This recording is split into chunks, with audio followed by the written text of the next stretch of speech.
किस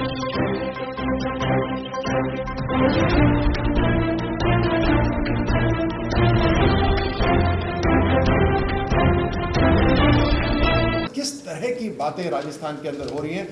भीलवाड़ा के अंदर लगातार 3 साल से खबरें आ रही हैं। दूसरे राज्यों के अंदर, विदेश के अंदर हमारी बहन बेटियों को बेचा जा रहा है और इसकी पूरी जानकारी प्रशासन के पास है, पुलिस के पास है। सरकार इससे पूरी तरह जागरूक है इस बात से, लेकिन फिर भी आपको ताज्जुब होगा कि एक भी एफआईआर नहीं लिखी गई है। सुनते हैं जब ये भी बंदी बनी हुई है, पुलिस दबाव में आ जाती है। किसके दबाव में आ जाती है? किसका शय मिला हुआ है? इस घिनौनी हरकत के लिए किसका शय मिला हुआ है? जहाजपुर, मंडलगढ़, वहां पर तो भीलवाड़ा की ये क्षेत्र है, वहां तो सुनते हैं राष्ट्रीय राजमार्ग के ऊपर ये सब हरकतें होती हैं। फेक आधार कार्ड बना दी गई। अगर पुलिस नहीं, कोई ईमानदार पुलिस वाला जब कोई एक्शन भी लेता है, किसी को पकड़ भी लेता है, तो फेक आधार कार्ड लेकर तुरंत आ जाते हैं अपने आप को मां बाप दिखाने के लिए।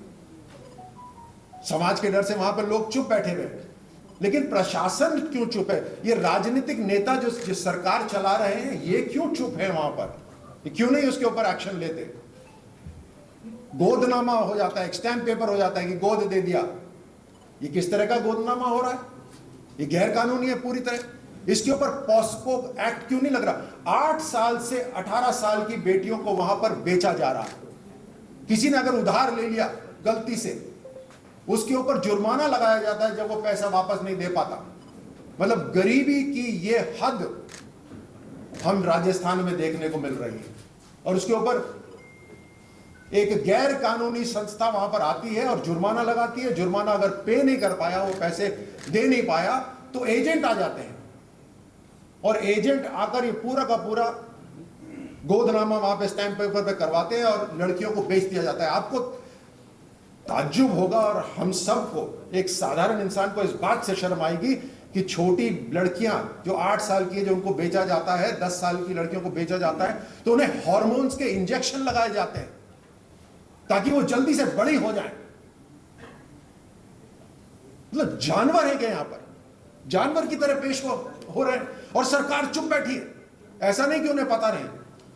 इसके ऊपर तुरंत कार्रवाई होनी चाहिए, पॉस्को एक्ट लगना चाहिए और पूरी तरह से वहां पर प्रशासन के लोगों को आगाह कर देना चाहिए कि इस तरह की हरकत तुरंत बंद होनी चाहिए। किस तरह से यहां पर राजस्थान के अंदर जो अपहरण के मामले हैं वो बढ़ते जा रहे हैं। यहां पर औसतन 14 बच्चे प्रतिदिन मिसिंग होते हैं राजस्थान से। एक महीने के अंदर 400 लड़कियां मिसिंग हो जाती हैं राजस्थान से। और पूरे देश के जो आंकड़े हैं उसके अंदर राजस्थान का नाम बहुत ऊपर हो रहा है ऐसी चीजों के अंदर। आपको पता है कि दुष्कर्म के अंदर राजस्थान का नंबर सबसे ऊपर हो रखा है। अब बेटियां गायब हो रही हैं, उसके अंदर राजस्थान का नंबर, देश में उसका प्रतिशत बढ़ता जा रहा है। इस तरह की जो हरकत हो रही है राजस्थान के अंदर, ये कतई बर्दाश्त नहीं हो सकती। आपने कल पढ़ा, सेंट्रल पार्क से अपहरण हो गया। मतलब सेक्रेटेरिएट के सामने, मुख्यमंत्री के आवास के नजदीक से अपहरण हो जाता है। आए दिन ये घटनाएं हो रही हैं, चाहे डकैती हो, चाहे कनपटी में बंदूक लगाकर मेहनत से कमाए हुए पैसे कोई लूट के ले जाता है। ये आए दिन हो रहा है। और मुख्यमंत्री जी का बयान क्या आता है? उनका बयान आता है कि उन्हें शर्म आ रही है। उन्हें शर्म आती है केवल, वो अस्पताल में जाते हैं, कहते हैं मुझे शर्म आ रही है कि किस तरह के हालात हैं, किस तरह की गंदगी है। वो कहते हैं कि सड़कें खराब हैं, मुझे शर्म आ रही है। जोधपुर की सड़कें टूटी हुई हैं तो कहते हैं मैं हवाई जहाज से आ गया तो सड़कें खराब है, मुझे शर्म आ रही है। शिक्षा के लिए उन्हें शर्म आ रही है। मुझे ये बताइए कि ये लाचारी क्यों हो रही है मुख्यमंत्री की? जब राजनीतिक तोड़ मरोड़ की बात आती है तो शातिरता दिखाई देती है, लेकिन जब जनता के हित की बात होती है तो लाचारी दिखाई देती है। ये जनता के लिए लाचार और सत्ता हासिल करने के लिए षड्यंत्र, शातिरता, ये दिखावा है और कुछ नहीं है। मैं आप सबको बतलाना चाहता हूं, क्योंकि इच्छा नहीं है, राजनीतिक इच्छा नहीं है। जिसके पास पुलिस हो, राजस्थान की पुलिस जिसके पास हो, वो लाचार क्यों हो रहा है? हमारी बहन बेटियां क्यों वहां पर नीलाम हो रही हैं? लगातार लोगों का अपहरण हो रहा है। अब जब स्वास्थ्य की बात करें तो आयुष्मान भारत जैसी योजना को राजस्थान के अंदर लागू नहीं होने दिया। इन्होंने अपनी चिरंजीवी योजना खुद ही की चला दी। आप इनकी जो वेबसाइट है उस पर जाकर देखिए, चिरंजीवी योजना के अंदर कितने अस्पताल हैं जो चिरंजीवी योजना के साथ जुड़े हुए हैं, कितने मरीज हैं जिन्होंने चिरंजीवी योजना का लाभ उठाया है। गिनती के लोग होंगे और गिनती के अस्पताल हैं। कोई जुड़ना नहीं चाहता चिरंजीवी योजना के, लेकिन अपना नाम ऊपर रखने के लिए कि प्रधानमंत्री मोदी जी का नाम नहीं आ जाए, इसलिए पूरी राजस्थान की जनता को इन्होंने धकेल दिया बिना उपचार के लिए। जब ये खुद कह रहे हैं कि इन्हें शर्म आ रही है अस्पतालों से, तो उसके ऊपर इलाज कौन करेगा? उसके ऊपर कार्रवाई कौन करेगा? राइट टू हेल्थ विधेयक, इन्होंने कहा हम राइट टू हेल्थ विधेयक लेकर आना चाहते हैं, तो फिर किसके दबाव में वो छूट गया? क्यों उन्होंने सेलेक्ट कमेटी को दे दिया? उसके ऊपर कार्रवाई क्यों नहीं हुई? मेडिकल टीचर्स हो, पैरामेडिकल फैकल्टी हो, वैकेंसीज पड़ी हुई हैं, खाली पद पड़े हुए हैं, उनको भरा नहीं जा रहा। लेकिन उन्होंने शुरू में, अगर आपको याद हो, इन्होंने खूब दावे करे थे शुरू के अंदर कि हमारी प्राथमिकता रहेगी मुफ्त दवाई, मुफ्त उपचार। मुफ्त दवाई का भी आपको पता है कितनी मुफ्त दवाइयों की इन्होंने बात करी और कितनी वाकई में मिल रही है। एक के बाद एक मैं चाहता हूं आप दिखाइए, ये सारे पेपर कटिंग्स है। ये इन्होंने खुद ने कहा मैं निजी अस्पताल के अंदर लूट मच रही है। ये मुख्यमंत्री कह रहे हैं निजी अस्पताल के अंदर लूट मच रही है, तो कार्रवाई क्यों नहीं करते? आए दिन पेपर भरे हुए सारे के सारे। ये डकैती का ये हालत है, दरवाजा बंद कर लो नहीं तो लुटेरे आ जाएंगे। ये राजस्थान की हालत है। ये भरे में 25-50 सारी की सारी पेपर कटिंग अखबारों की, ये स्वास्थ्य से रिलेटेड, हेल्थ उससे रिलेटेड। केंद्र सरकार ने राजस्थान के अंदर अपनी पूरी जिम्मेदारी निभाते हुए 23 मेडिकल कॉलेजेस की घोषणा करी, जिसमें से कुछ बन चुके हैं और कुछ बन रहे हैं। लगातार आयुष्मान भारत पूरे राष्ट्र के अंदर जो मरीज हैं उनको उपचार की एक सुविधा दे रहा है, लेकिन राजस्थान के अंदर ये सुविधा नहीं है। जहां मेडिकल कॉलेजेस की हम बात कर रहे हैं, केंद्र सरकार यहां पर 23 मेडिकल कॉलेज जब खोलने की बात करी थी, तो जमीन दिलाने में राजस्थान सरकार को बहुत कष्ट हुआ था। इतनी बेसिक सी चीज राजस्थान सरकार नहीं कर पाई थी। ये अराजकता, ये जंगल राज जो राजस्थान में चल रहा है, ये बर्दाश्त से बाहर है। और भारतीय जनता पार्टी आगाह करती है उन सभी को जो इसके लिए जिम्मेदार है। हम ये बर्दाश्त बिल्कुल नहीं करेंगे। ये नैतिक आधार जो राज्य सरकार का है वो खत्म हो गया इनका सत्ता करने का। हम यहां से प्रेस कॉन्फ्रेंस करते हैं तो उसमें इनके जो प्रदेश अध्यक्ष है कांग्रेस के, वो कहते हैं कौन कर रहा है प्रेस कॉन्फ्रेंस, कौन सुन रहा है उनकी बात। ये जरूरी नहीं है कि बात कौन कर रहा है, ये जरूरी ये है कि बात किसकी हो रही है, या बात राजस्थान की हो रही है। और ये बात जरूरी है, ना कि कौन व्यक्ति कर रहा है। आधिकारिक तौर पर भारतीय जनता पार्टी की प्रेस कॉन्फ्रेंस हो रही है। हम भले ही पहचान के परे हैं, लेकिन हम बात कर रहे हैं राजस्थान की, राजस्थान के स्वाभिमान की, राजस्थान के मान सम्मान की, राजस्थान की बहन बेटियों की। और जो लोग जिम्मेदार हैं इसके, वो गुनाहगार हैं राजस्थान के लिए। जो जिम्मेदार हैं वो सब आगाह हो जाएं, क्योंकि जब कार्रवाई होगी तो उसमें किसी को नहीं छोड़ा जाएगा जब राजस्थान की बहन बेटियों और इज्जत और स्वाभिमान की बात। बहुत बहुत धन्यवाद। राठौर साहब, पीसीसी चीफ डोटासरा कहते हैं कि आपकी बात को सीरियसली नहीं लेना चाहिए, क्योंकि आप पहले केंद्र में मंत्री रहे, उसके बाद आप सांसद रह गए, अगली बार एक्स और लग जाएगा नाम का। मेरी बात महत्वपूर्ण नहीं, मैं कौन हूं वो महत्वपूर्ण नहीं है। मैं यहां पर भारतीय जनता पार्टी का प्रवक्ता हूं, और ये जो बात कर रहा हूं ये मैं नहीं कर रहा, ये भारतीय जनता पार्टी कर रही है, जो इस देश की, इस दुनिया की सबसे बड़ी पार्टी है। और हम बात कर रहे हैं राजस्थान के स्वाभिमान की, राजस्थान के मान सम्मान की और उसकी रक्षा। अगर वो लोग नहीं कर सकते, जिन्हें जिम्मेदारी दी है, तो वो तुरंत बाहर हो जाए, अपनी सीट छोड़ दें और राजस्थान की इज्जत का वो सम्मान करें।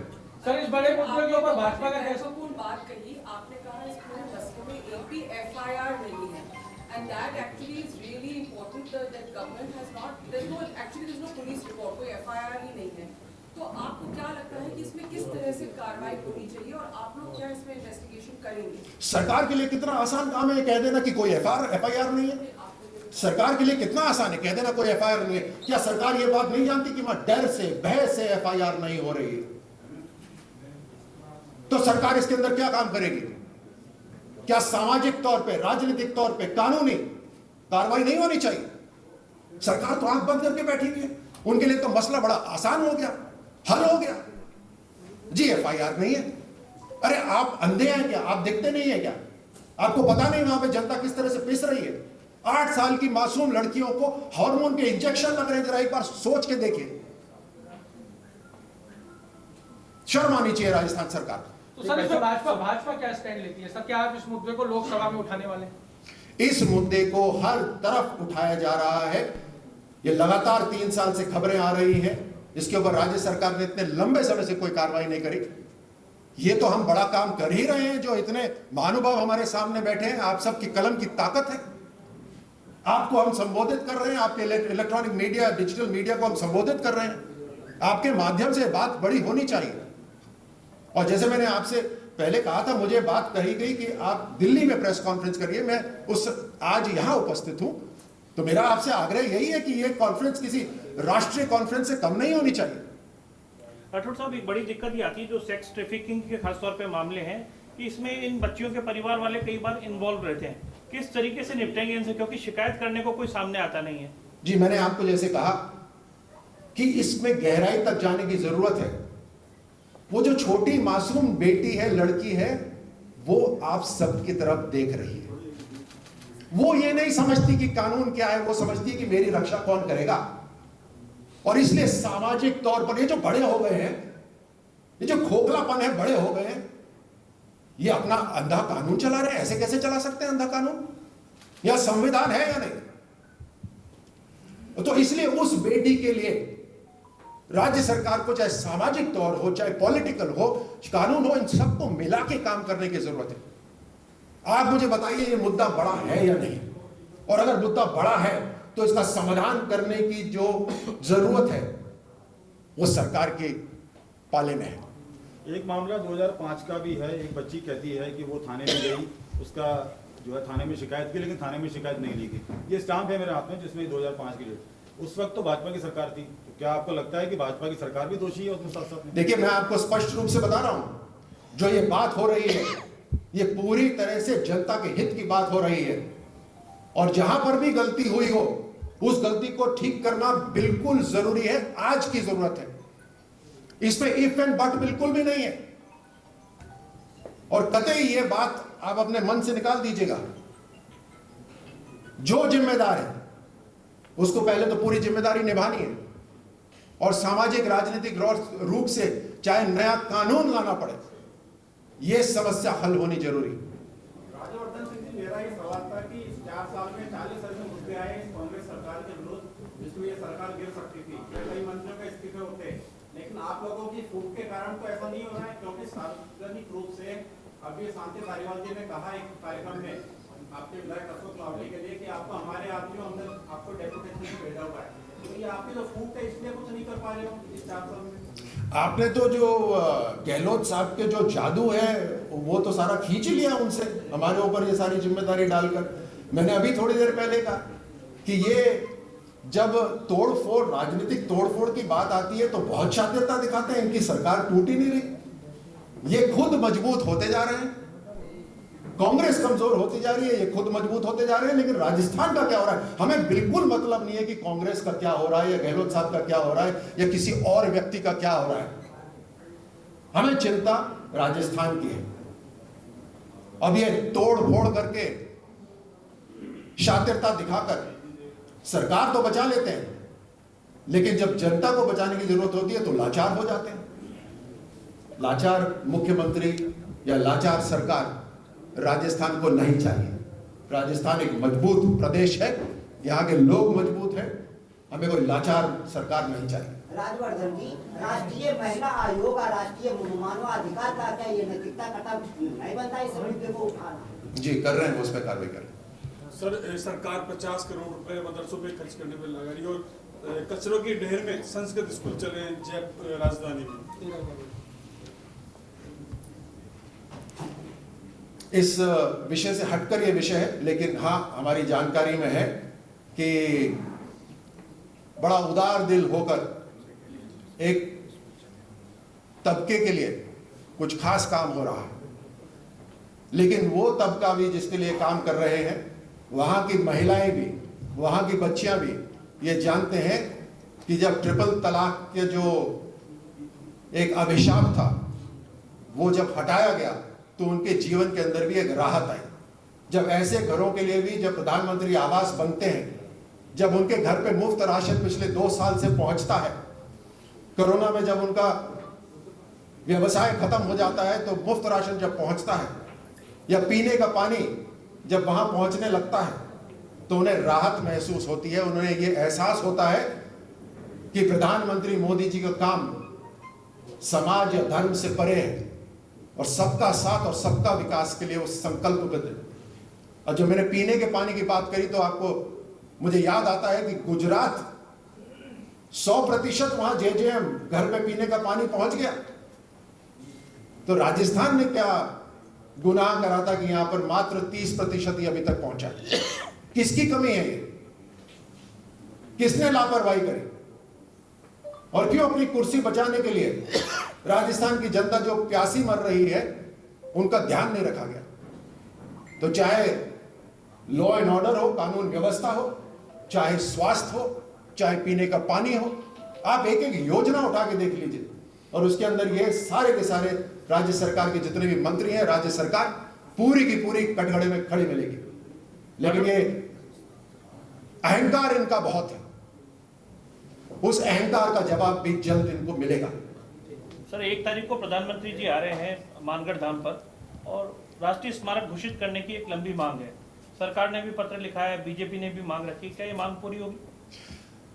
मुझे लगता है कि शब्दों से ज्यादा आप एक्शन में बिलीव करते हैं और भारतीय जनता पार्टी की सरकार, केंद्र सरकार, प्रधानमंत्री मोदी जी, हमारे धर्म स्थान, इन सभी पे जिस तरह से पूरे देश में काम हो रहा है वो आप देख रहे हैं। तो अब आने वाले समय में क्या होने वाला है ये तो प्रधानमंत्री जी ही जानते हैं, सर आपने लेकिन जो होगा वो बहुत अच्छा होगा। सर आप सबको जी सॉरी नहीं कुछ सर, आपने महिलाओं के खिलाफ क्राइम की बात करी। पिछली सरकार में, वसुंधरा राजे सरकार में, राजस्थान टॉप 5 में था, 5 खराब राज्यों में था, इस बार टॉप 3 खराब राज्यों में। तो हालत दोनों ही सरकारों में जो है वो सेम थी और ट्रैफिकिंग में बांसवाड़ा, डूंगरपुर, सिरोही, ये जो ट्राइबल पॉकेट है वहां से गुजरात भेजा जाता है जहां भाजपा की सरकार है, अन्य स्टेटों में भी भेजा जाता है, पंजाब में भेजा जाता है, अलग अलग जगह भेजा जाता है ट्रैफिकिंग के मामले में, लेकिन उसमें कोई ठोस कदम, कोई ठोस कार्रवाई नहीं हो पाती, उसको मिक्स कर दिया जाता है चाइल्ड लेबर से। तो इसका आप क्या सोल्यूशन ऑफर कर रहे हैं? क्योंकि ये मसला बीजेपी सरकार के समय भी था और कांग्रेस में भी है। मैंने जैसे अभी आपको कहा, संक्षिप्त रूप से इसके अंदर हर पहलू को ध्यान में रखते हुए काम करने की जरूरत है और कोई आइसोलेटेड डिपार्टमेंट को इस पे काम नहीं कर सकता। इसके ऊपर तो हर तरह से, चाहे कानून हो, चाहे राजनीति हो, चाहे सामाजिक हो, जागरूकता हो, आर्थिक रूप से लोगों को मजबूत करना हो, उधार कहां से लिया जाता है वो हो, हर तरह से इसके ऊपर ध्यान केंद्रित करके काम करने की जरूरत है और ये ताकत तो सरकार के पास ही होती है। और आपको इतना हम जरूर बता देते हैं कि आने वाले समय में चाहे ये समस्या हो या कोई भी और राजस्थान की समस्या हो, भारतीय जनता पार्टी जिस तरह से पूरे देश के अंदर लोगों का विश्वास जीत रही है उसी तरह से काम होगा। बहुत बहुत धन्यवाद। एक आखिरी सवाल, कांग्रेस सरकार ने सर फ्यूल चार्ज भी बढ़ा दिया है सर, 30 पैसे, महंगाई की मार दोबारा राजस्थान के लोगों को झेलनी पड़ेगी सर उस पे? जी, ये तीसरी बार बढ़ा है जी सर। और आपके माध्यम से मैं संक्षिप्त में ये बता देता हूं कि पेट्रोल और डीजल के अंदर जो हम पैसे देते हैं, जो दाम भरते हैं, उसके अंदर केंद्र सरकार के अलावा राज्य सरकार का अलग वैट है केंद्र सरकार ने अपनी वैट की दरों के अंदर कमी करी है, 2 बार कमी करी है, लेकिन राज्य सरकार ने 1 बार भी कमी नहीं करी, वो भी बढ़ाया। साथ में बिजली के दामों को भी बढ़ाया जा रहा है। और मुझे आप सबको बेहतर याद होगा, जब चुनाव हो रहे थे तब इन्होंने घोषणा करी थी कि हम बिजली की दरों को कतई नहीं बढ़ाएंगे। ये अपने वादे खुद भूल जाते हैं, ये अपने वादे तोड़ते हैं, इन्हें सिर्फ सत्ता की लालच है और उसी लिए ये काम कर रहे हैं। और जैसे मैंने शुरू में कहा, इनका अहंकार बहुत जल्द टूटने वाला है।